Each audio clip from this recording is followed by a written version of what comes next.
Welcome back to the channel, Fight Fans. Today, we are going to explore a fascinating question. What if Tony Ferguson versus Khabib Nurmagomedov actually happened?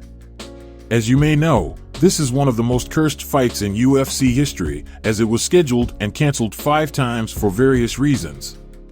But what if the MMA gods had actually allowed these two lightweight legends to face each other in the octagon?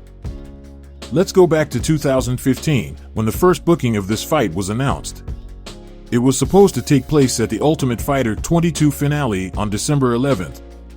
At that time, Ferguson was ranked 5th and Nurmagomedov was ranked 3rd in the lightweight division.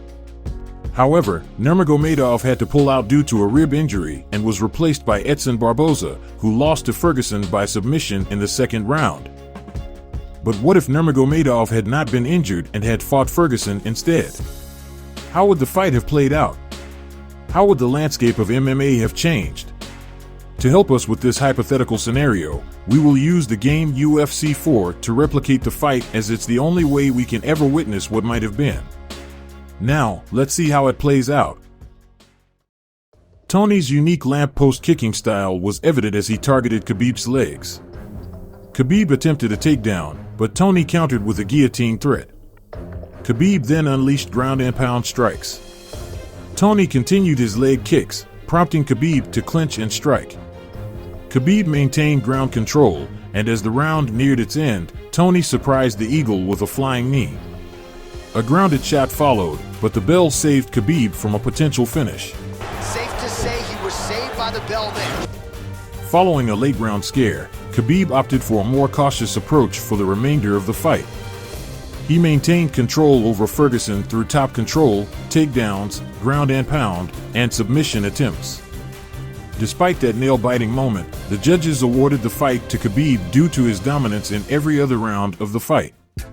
In July 2016, in our alternate timeline, Tony Ferguson faced a different set of opponents than he did in reality.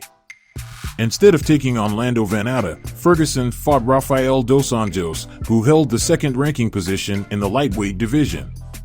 Meanwhile, Khabib squared off against Eddie Alvarez for the lightweight championship, marking the beginning of his reign as champion. This critical alteration had a profound impact on the course of MMA history. It was Khabib whom Conor McGregor targeted in November for his historic quest to become the first ever double champion, rather than Alvarez. Unfortunately for Conor, I don't see any scenario in which he manages to defeat Khabib, not even in this timeline. Consequently, this shift in the UFC timeline could have far-reaching consequences. It may have prevented moments such as Israel Adesanya's challenging for the light heavyweight belt, John Jones succeeding at heavyweight, and Georges St-Pierre's victory over Michael Bisping. Without the original double champion doing what the fuck he wants, all of these remarkable events might never have transpired. As we step into 2017, Tony Ferguson and Conor McGregor hold the first and second rankings, respectively. In this scenario, both fighters have already experienced losses to Khabib Nurmagomedov, setting the stage for a pivotal showdown between them to earn another shot at Khabib's coveted championship belt. Importantly, since Conor didn't secure a victory over Eddie Alvarez, he never ventured into the Mayweather boxing match, ensuring he remains an active participant in the MMA scene without a 2-year hiatus. Consequently, there is no need for an interim title bout between Kevin Lee and Ferguson. Instead, we witness a direct clash between Conor and Tony in the realm of top contenders. Let's eagerly anticipate the unfolding of this exciting matchup. The fight began with a furious pace as Conor and Tony exchanged a flurry of punches and kicks. Conor managed to drop Tony early on multiple occasions, but Tony, known for his resilience, kept bouncing back. Ferguson started targeting Conor's unyielding titanium shin bone with leg kicks, gradually wearing him down. Both fighters engaged in back-and-forth exchanges, with Tony using his elbows and Conor launching powerful strikes. Conor's decline began when his stamina waned after just 2 rounds, and Tony capitalized on this by relentlessly attacking Conor's legs and body, eventually dropping him with an elbow against the fence. Tony continued his assault in the 5th round, landing a flying knee and a devastating leg kick that shattered McGregor's leg. The round ended with Tony dropping Conor once more, and in a desperate move, McGregor attempted a takedown, only to be met with a punishing 12-6 elbow, sending him into the shadow realm.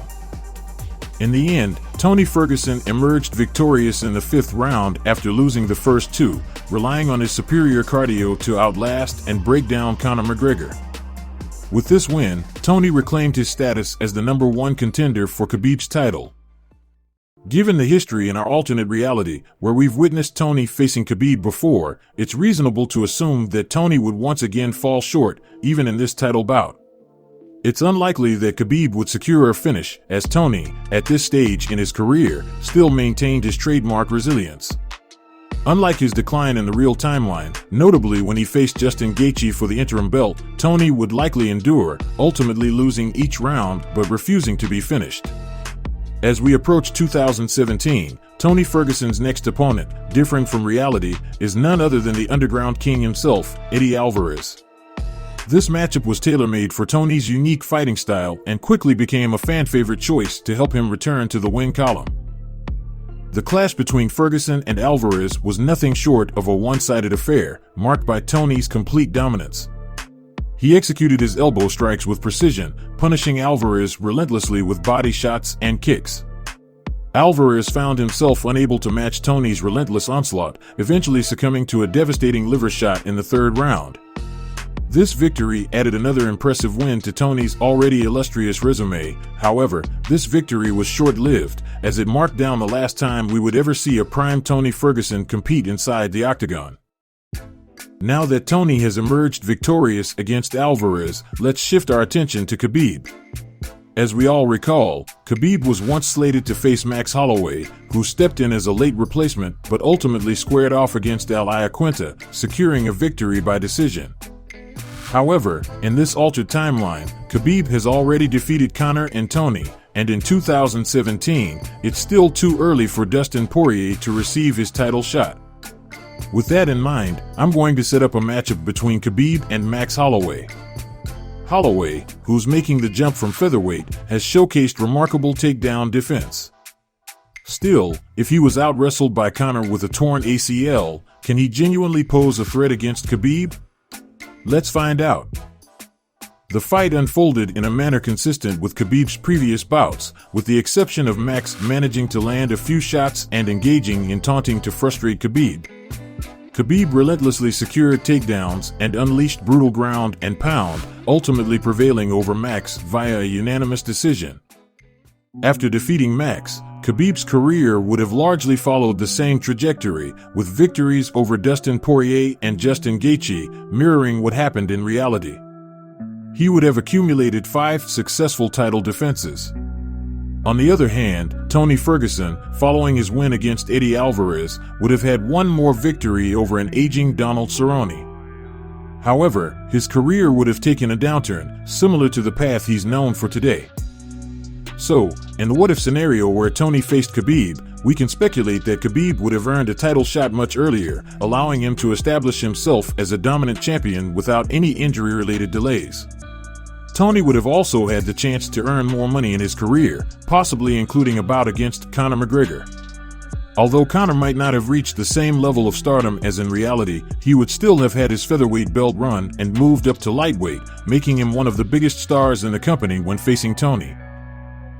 If Khabib had defeated McGregor, he would have prevented Conor from becoming the first fighter to hold 2 UFC belts simultaneously, a feat that inspired others like Daniel Cormier, Amanda Nunes, and Henry Cejudo to pursue the double champ status. Khabib's victory would have also impacted McGregor's rapid rise and popularity, which played a significant role in the UFC's $4 billion sale to Endeavor in 2016. Thanks for watching. I am the MMA spokesman, and if you enjoyed this what-if scenario, don't forget to subscribe for more intriguing content.